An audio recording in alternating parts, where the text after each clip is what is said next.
Hi, everyone. Just before we get going, I want to remind you that everything we talk about and discuss should not be considered as investment advice. The purpose of what we talk about on Catherine Murray Media and Markets on YouTube, as well as Catherine Murray in Conversation With on my podcast, should be viewed as informational and entertainment purposes only. Please definitely do your own research, your own homework, and definitely consult an investment professional before making any investment decisions. And also to note, some of us might hold positions in some of the stocks that we discuss. Barbara, great to be able to speak with you and learn a little bit about. We'll learn a lot. We're going to learn a lot here in terms of your background as an equity research analyst on Wall Street and Bay Street, and how you've taken that research and actually put it into books, but also so importantly as well, just stepping back, that you have been so successful at seeing what will become disruptive, not even technologies, but anything that disrupts the way we currently live. So with that having been said, and we're living in a time of the COVID-19 pandemic and everything seems to be changing, give us a little bit about your background. Okay, thanks very much, Catherine, and it's great to be here. And so my research, I've got over 20 years of experience as a sell-side equity analyst. I left the street in 2008. In January of 2008, if you might, some people might remember, I was one of the first analysts to put a sell on Yellow Pages. And back then it was a no-no. I got fired 2 days later. But what I was doing then was I was actually warning about the shift in content from scarcity to abundance. And as you know, that basically decimated the media industries. And it's actually ironic because on March 15th, I put out a special themed research report for my institutional clients now, talking about NFTs and how they're shifting content back from abundance to scarcity and allowing companies to unlock value. But so anyways, that's when I left the street. And then for the last 5 years, I've been selling research, working with Ed Pennick Idea Hub, and I've grown a really good institutional client base in Canada. And so what I do is once a week, I put out a weekly research note. It was 3 to 6 pages. With the pandemic, I've been writing a lot longer. And I look at all the latest structural disruption developments. For example, this morning, I'm reading about how McDonald's is hiring employees, raising their wages. Chipotle last week raised wages. Amazon is hiring 75,000 employees. So it's fun because as a normal analyst, like you just wait until things happen or company tells you. What I do is the second it comes out, I write about it and I put it in the context. Just a month and a half ago, March 15th, I put out a special theme report for my institutional clients called the NBA, Twitters, and Christie's are playing a new game, Who's Next? And it was talking about how content is now shifting back from abundance to scarcity with NFTs. So I've always loved looking at disruption, and my research is it's qualitative based, because I really believe, the numbers are there. You can't make money by just looking at the numbers and looking at a silo. What you have to do is you have to look at what's ahead. And so I sort of think of myself as the French Impressionist painter Seurat. So if you think about it, it's pointillism he does, and that's what I do. So every week I put dots on a canvas, and those dots over time come into focus and they form a picture. And so that's how I'm able to gain insights. And that's how I've been able to make money for my clients, by basically seeing things before people didn't. Okay, so you were writing about, you were seeing disruption that Uber was having in the economy. What did you see about Uber? I'm just kind of curious. What was Uber? that? So I first, the first time I published a update on LinkedIn that went, or a post on LinkedIn that went viral back in June 2014. And what it was is it was the first time I'd taken a Uber. I went to New York City with my husband and then my 1-year-old baby at the time. And it was the first time I experienced Airbnb, the first time I taken Uber. And when I did that, I was like, wow, this is incredible. These companies are creating a long tail of supply that can scale with no time constraints, no capital constraints. This is a new economic paradigm. And this is really, the abundance economics. And so that's when I started researching Uber and Airbnb and the whole sharing on demand economy. Amazing. And interesting. And right now, where have you been focused in terms of, I was looking at this when we were going from, 2019 to 2020, wondering if we were in the Roaring Twenties. That was obviously Yeah. before the pandemic. So talk to us about your thoughts and the title of your current book. Yeah, so I just published a new book. It's called The New Roaring Twenties. So just to give you context, so with my books, so the first book I published was back in 2016, and that was called Ubernomics. And that was really a compilation of all the blogs that I'd written over the last 6 years. I was on this journey into exploring the new world of abundance. And I'd started back in 2010 looking at companies like Lululemon, Chipotle Mexican Grill, Starbucks, and Whole Foods. And these companies were able to create abundance of demand, and they still are, create a cult-like following because of their social mission. You know, Lululemon's social mission is about community. So is Starbucks. And that's actually going to become very important now, because as we go into the new Roaring Twenties, we need to get back into the world. We want to connect. These companies that have a social focus on community, I think, are going to thrive. I also looked at sustainability, which was Chipotle and Whole Foods. And then I started looking in 2012 at companies that create abundance of supply.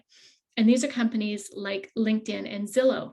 And what I saw at the time was that they were building these structural asset bases that they were able to really leverage and capitalize. And then in 2014, I started looking at sharing on-demand companies like Airbnb, Uber, Lyft. And so I put out the report, my book, Ubernomics, in 2016. And then I started publishing research in 2017 for my institutional clients.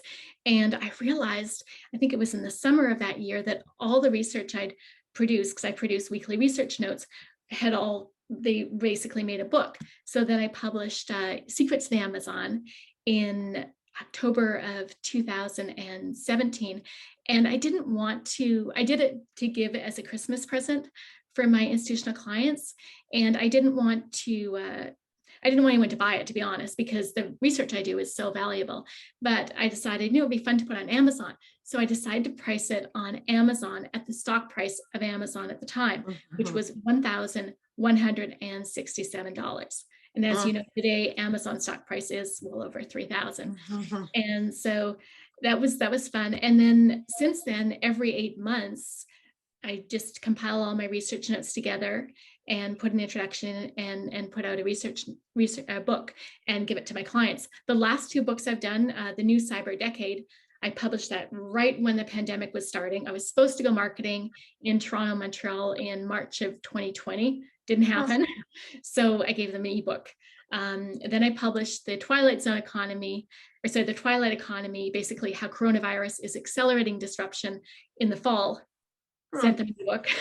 And then I just published The New Roaring Twenties, sent an ebook. So hopefully the next book, I can give it to them in person. And it is also available on Amazon, because I do want to share my research with people.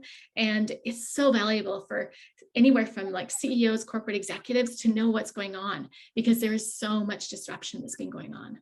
Wow. So there's so much there to unpack. I'm curious about cyber. I'm curious about the Twilight Zone. But also, of course, your most recent, maybe we should start there, Sure. which is The New Roaring Twenties. Yeah. What does that mean? What do we need to think about? What are you seeing? What is the pointillism picture looking like? Right. So I came up with the concept of the New Roaring Twenties last fall. And the reason being is, if you think about the Spanish flu of 1918, when that ended, what happened? It was the Roaring Twenties. And I realized, and this was actually right before the news of the vaccine came. And then when it came, I put out a note. I think I called it A New Dawn. Welcome to the New Roaring Twenties.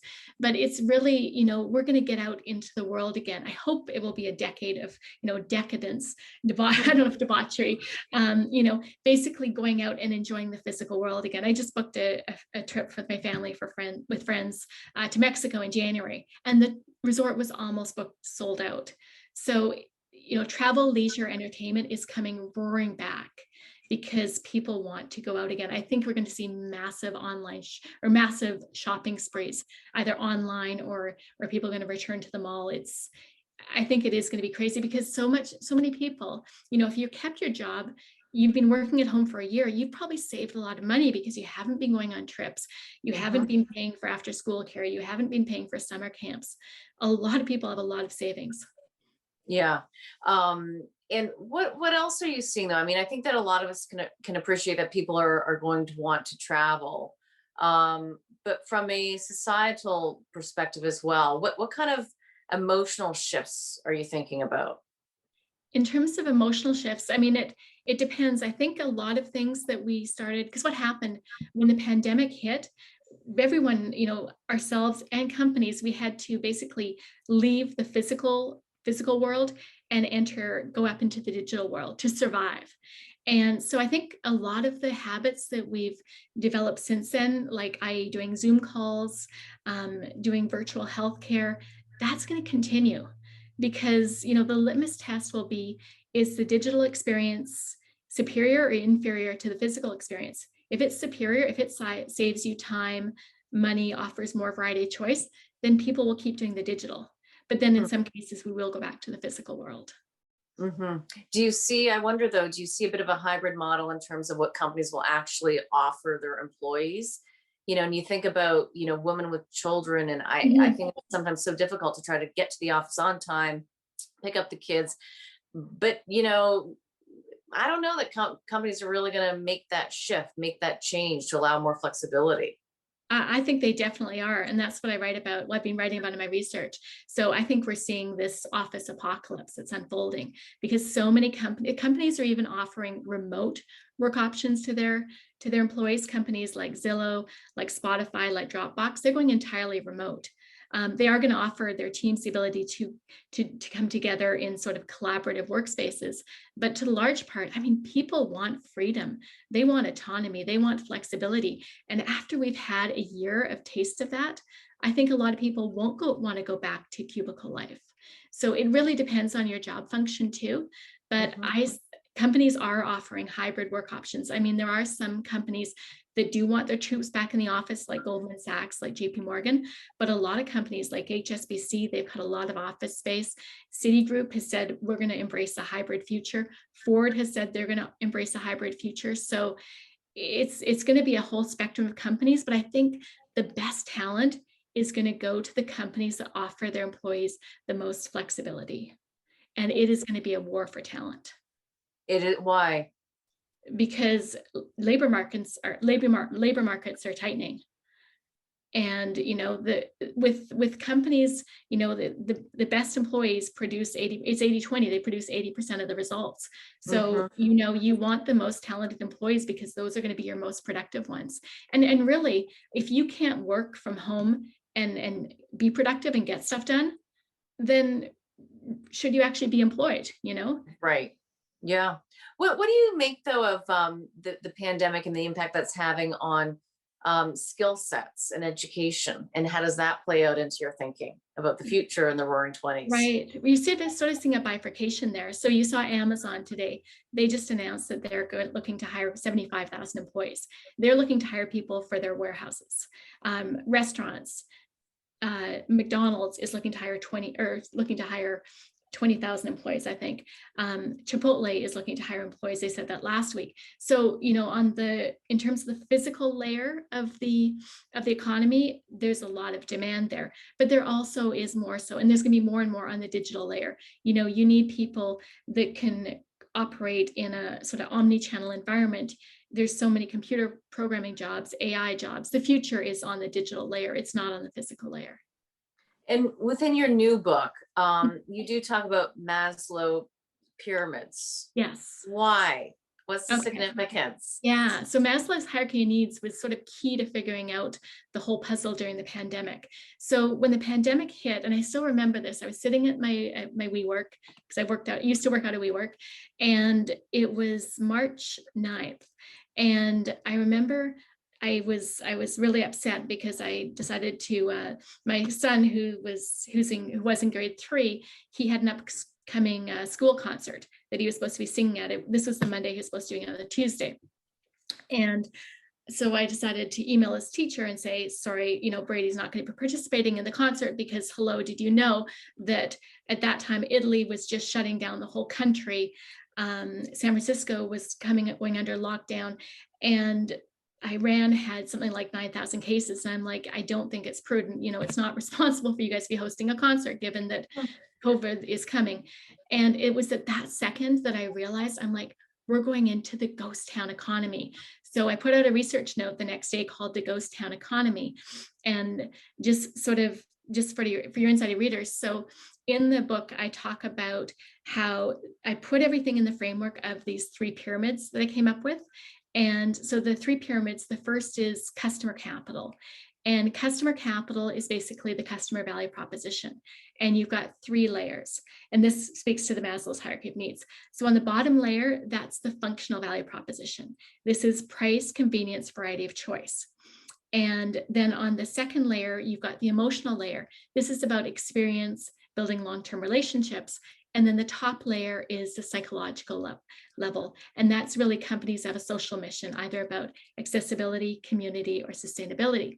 And when the pandemic hit, I was like, whoa, in terms of the first pyramid, you're going to go down to the bottom. You're going to go to Maslow's base hierarchy of needs, safety, physiological needs. That's all that's going to matter. Nobody's going to care about experiences because you can't have physical experiences anymore. And sustainability is going to go out the window. Community is going out the window. Accessibility will be good, but it can involve contact. So really, that's how I saw it. And then throughout the pandemic, I used that framework to see how things were changing. So when I think it was last June, the economy started opening up a bit. And so I was like, okay, the emotional layer is going to come back a little bit, but it's still really going to be on the functional level. And then what we've really seen throughout the whole pandemic is that the tech companies, the FAANG companies, they have moved into the intersection and they are fulfilling more and more of our needs and desires on the digital level. Wow. Okay. So much there. Because and it's amazing though that you saw that so quickly, that we're gonna that you saw a ghost town coming. Yeah. That you saw how big and long lasting this would be. I mean, maybe maybe you didn't know how long lasting it would be, but that it was going to affect us. Why were you able to see that? Because I do a lot of research. Right when the pandemic started, I read a book. It was called Pale Rider, and it was all about the Spanish flu of 1918. And that's when I realized, and there was a quote in that book, and basically she said that the Spanish flu accelerated the transformation of the world. And I was like, whoa, okay, this is what we're going to see this time around, and probably even more so to a greater degree.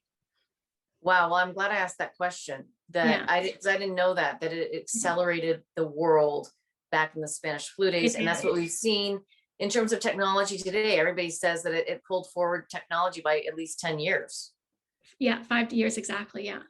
Yeah. And so what do you see now then in terms of that pull forward effect and this, people's needs? Like, I think that, yes, okay, everybody had to run to the grocery store. I did, let's get our food, let's get protein. I had dried berries. I really did it all.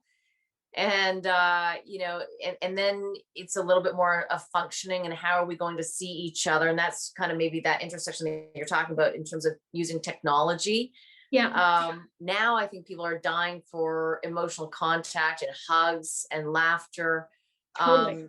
So we're kind of working through all those things that you just described. So interestingly, what's next though? Like, where are the we? next thing in terms, and you can use the pyramid again as a framework for it. So what we're going to see, and I put out a note, actually it was right when the news of the vaccine came out in early November, and I put out an immediate note, and actually I held a Zoom call for all my clients the next day. And what was amazing about Zoom is, I could immediately get on and talk to all my clients. Whereas in the old days, I probably have to hop on a plane, and you can't go visit Montreal and Toronto simultaneously in the same day. And I'm coming from Vancouver. Anyways, what we're going to see is that the functional layer, that's going red. Price, convenience, variety, choice. People aren't going to they're not going to care that much about that anymore. They want the emotional level. They want the experience. They want the physical experience. They want to go out and experience life again. This is all about the new Roaring Twenties. And in a research report I just published on May 3rd, I talked about how it's the sensual renaissance. It's really about going out to restaurants again. It's about going to health clubs again. It's about wearing clothes again, wearing makeup again. It's traveling again. So to pick up on one of your points then, in terms of it's not about the price and the ease of convenience. What I'm hearing from you then is that we are really going to want to be going back to the malls. We're going to want to shop. Malls Yes, are not dead. Am I right? You are, I think we are going to see massive shopping sprees because people are going to start going through the closets. The other interesting point is that we have this thing called the COVID-19, but it's actually more like the COVID-29. So apparently 42% of US adults gained an average of 29 pounds the last year during the pandemic. Oh boy. Is that really? Yes. Yeah. It was the American Psychological Association just published that. So if you think about that, a lot of people are going to have to get new wardrobes up. And even if you didn't gain any weight, you're probably going to want to get some new stuff to go out. So I think you are going to see that. In terms of malls, I really think it's just going to be a short-lived thing. I mean, I wrote back in 2016 about the growing obsolescence of the mall. That's going to continue. It's structural obsolescence. The online shopping experiences are so much better in so many cases. So I do think people will rush out to the malls again, but I think once they do it, they'll be like, oh, it's easier to order on Amazon. It's easier to order from my direct-to-consumer company. And then in terms of, this can be the same thing, I think, with movie theaters. People are going to rush back to the movie theaters. But again, they're going to go like, oh, I've actually got a ton of content on Netflix, on Amazon Prime, on Apple, on Disney Plus. I don't need to do that. Same with business travel. I think people are going to be so excited to go back. I mean, I can't wait to go back and see my clients. But a lot of business travel isn't going to come back. And even though there might be initial surge, Zoom's pretty good if you know the people and if you just need to talk to them. You don't have to fly to the other side of the country. Just as an aside, I actually interviewed a little known company back in January of 2018, the founder, and it was Zoom's founder. Right. Yeah. Like, who knew? Who knew? And my question was to him, what's so special about your technology?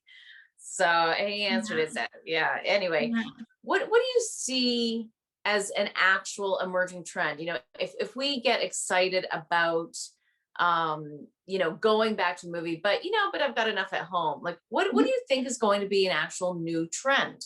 Yeah, well, the actual new trend that I've been writing about in research the last couple of weeks, or actually the last couple of months, is the NFTs. It's this whole new economic paradigm. It's companies being able to shift from abundance back to scarcity and really unlocking the value of their digital assets. So can you explain that a little bit more? Because I think that I find that NFTs are almost hard to understand. Sure. So NFT stands for non-fungible token, and it's part of the broader crypto economy. So whereas Bitcoin is a fungible asset, meaning it can be interchanged, NFTs are unique, meaning they can't be interchanged.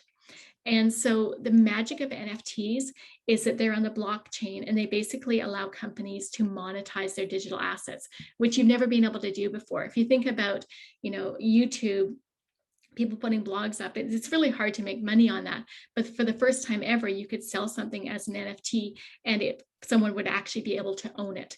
It can't just be duplicated a million times. And so you see this as a trend that will continue. It's amazing. So when I put out my report on March 15th, what I decided to do was to sort of categorize the companies into media companies, non-media companies, and new media companies. And I had a list of maybe about 15 sort of developments that happened, companies that were partnering with or investing in these companies. And that list has doubled in the report that I just put out. And every week we hear about new companies. eBay just announced a few days ago that it's going to start selling NFTs on this marketplace. IBM, this is huge. They announced just a few weeks ago that they're turning their patents into NFTs. So it just means that people can buy and have some ownership of these various assets. Yes. So you're introducing the scarcity element, because that has been gone for the last decade. Because we've been in this abundance. Exactly. World. Yeah. With respect to abundance, going back to scarcity, I mean, it's a consumer-driven economy, North America. Consumerism is part of the culture. Won't it continue to be? It totally is. The NFTs aren't not about consumerism. Okay, that's fair. It's just Yeah. about scarcity. Yeah. It's hard to wrap your head around, I find.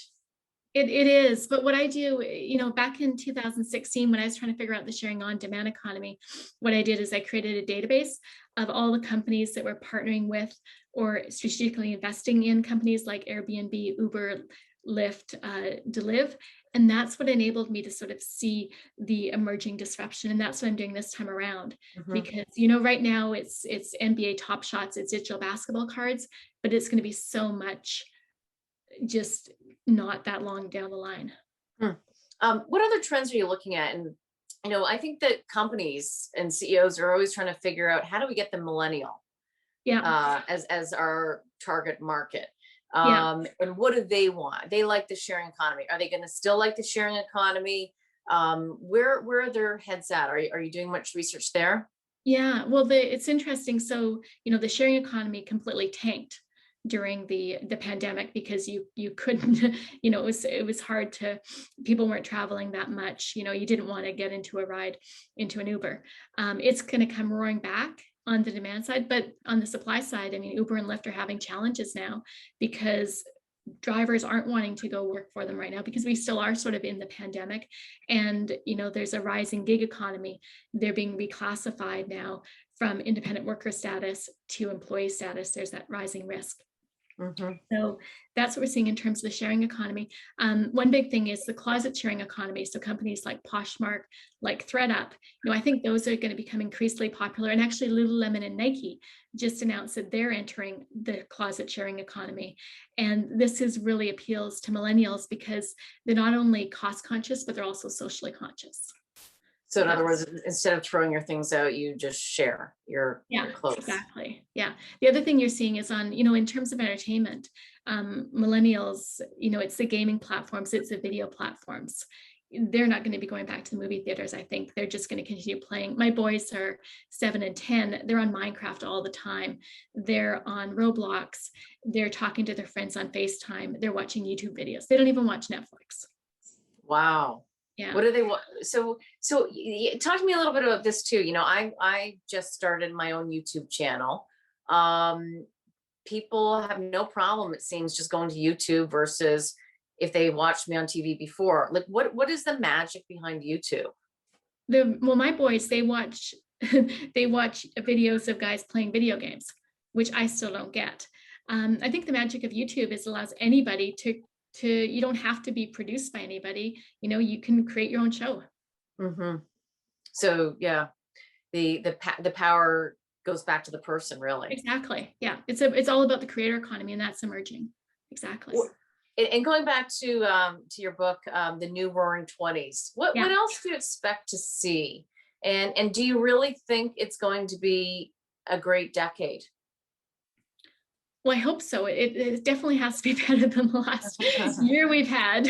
I mean, it's just to be able to go out again. I just got my vaccine last week and then my first dose, but just to be able to go out back and visit the world again, it's going to be very different. And, the world unfolds. And the thing is that change is accelerating so quickly these days. And, you don't know what's going to happen, what new technology is going to be introduced. It's just incredible to think, like, back in 2010, that is when Apple just released the iPad. It's pretty incredible. And then that's what my boys live on these days. Right. So expect more technology, obviously, to be developed. Definitely. What's your view, though, in terms of how and when we kind of get through COVID-19? Are we going to be just living with it and this is the new norm? I don't think so. I think once the vaccines are rolled out, it'll be gone. I mean, you can look at the US. When I was looking at the stats for OpenTable, this was as of April 27th, but restaurant bookings were only down 25% year over year in the US. In Canada, they were still down 89%. In the US, they were down 25%. In Australia, where they don't have COVID, they were up 90% year over year. And that's over compared to a 2019 baseline. So it's pretty incredible. How did Australia fare so well? They locked down. They tested, traced, locked down. That's what was done. It's amazing, though, that some of the places who were so strict at the initial lockdown they really did get through it faster and better versus kind of a partial lockdown. Completely. Yes. I'm in British Columbia. Yes. Yeah. Yeah, right, exactly. Yeah. And so when we think about the Roaring Twenties, what gets you excited? Travel. I want to go travel. I used to travel every month. I actually mean from an investment perspective. Oh, from an investment perspective. Yeah. So my own personal portfolio, I own the tech companies. I really do believe, even though markets recently tanked because interest rates are going up, these companies are coming up with such incredible innovations all the time. That's where you want to put your money. You don't want to get sucked into the value trap of these high dividend yielding stocks because, it's, you don't look at the numbers. Look at where with companies like I remember when I bought Amazon stock back in April 2017, and it was at 900. I bought it at $938, and I remember talking to clients at the time, and they're like, "Oh, it's too expensive, Barb. Like I can't buy Amazon." I'm like, "Look at the DCF," and I'm like, "You can't do a DCF on these companies, because you can't look at the numbers. You don't know what their total addressable market has been." And since then, Amazon has gotten to so many different industries. I mean, AWS has skyrocketed. They're now in advertising. It's over a $10 billion business. They're moving into healthcare. So you can't look at an analyst DCF because they don't know what's going to happen 3-5 years down the road. And that's what you want to invest in. You want to invest in the companies that are going to be growing and bigger 3 to 5 years down the road. So stick with some of the big tech companies. Yeah. I wrote in my report about how they're moving into the intersection, and it's really, they're not just going into one area, but they're going into all the different industries. And it's incredible how like all the FAANG companies, Google, Apple, Microsoft, Amazon, and Facebook, they're moving into all these different industries, into healthcare, into education, into retail, into advertising. It's amazing. They're not just sticking to their one area. We did talk about NFTs briefly, about cryptocurrencies. What is your view on Bitcoin and digital assets? Well, it's interesting. Other than NFTs. Yeah. Well, they're incredibly volatile. So I would not recommend that investors get into them unless they have a high level of risk tolerance. For example, Elon Musk today came out and said that Tesla is no longer going to be accepting Bitcoin as payment for their vehicles. On February 8th, that's when Tesla filed with the S1. So he filed with the SEC that they would start accepting Bitcoins. And when Elon Musk did that, back on February 8th, the price of Bitcoin went up. I think it was 12% to over 40,000. Now the price is going down. So it's incredibly volatile. Okay. So, yeah. Buyer beware. Yeah. Perhaps. Yeah. And Barbara, just to wrap it up here, I'm curious for, people who are listening to this, and want to follow you, read what you have. What's your service? Because obviously you've got institutional clients and CEOs. Yeah. Do you offer anything to other people? Retail investors? In the fall, I started publishing a sort of a weekly newsletter on LinkedIn. And what I do is I share the top level, basically the introduction to my weekly research note. And people seem to like it. I've got over 1,800 subscribers now. And then just, if you really want to see my body of work, my book, because what it is, I mean, the book, the one I just published, shows you all the research I published from August until February. And then the ones before that show all the other bodies. So yeah, my books have all my body of research, and it is there's so much value in it. It's intense to read, so I wouldn't recommend it for a lot of people. But if you've got an MBA, if you've got a CFA, if you're curious about all this disruption that's been happening, it's an incredible way to quickly get up to speed on it. That sounds amazing. I'm definitely going to be doing it. And I'm assuming we can buy the books on Amazon. Yeah. It's on Kindle is $9.99. And what's really cool is hardcover. So before, if you self-published your book, you couldn't get a hardcover version. You just had to do the paperback. Amazon, for the first time, is letting authors publish in hardcover. So the hardcover is available on Amazon too. Okay, that sounds great. Barbara, we will leave it there. Thank you so much. There's a lot of different areas, that we covered for sure. Okay. All right, we'll do it again. Thanks so much. Thanks, Catherine.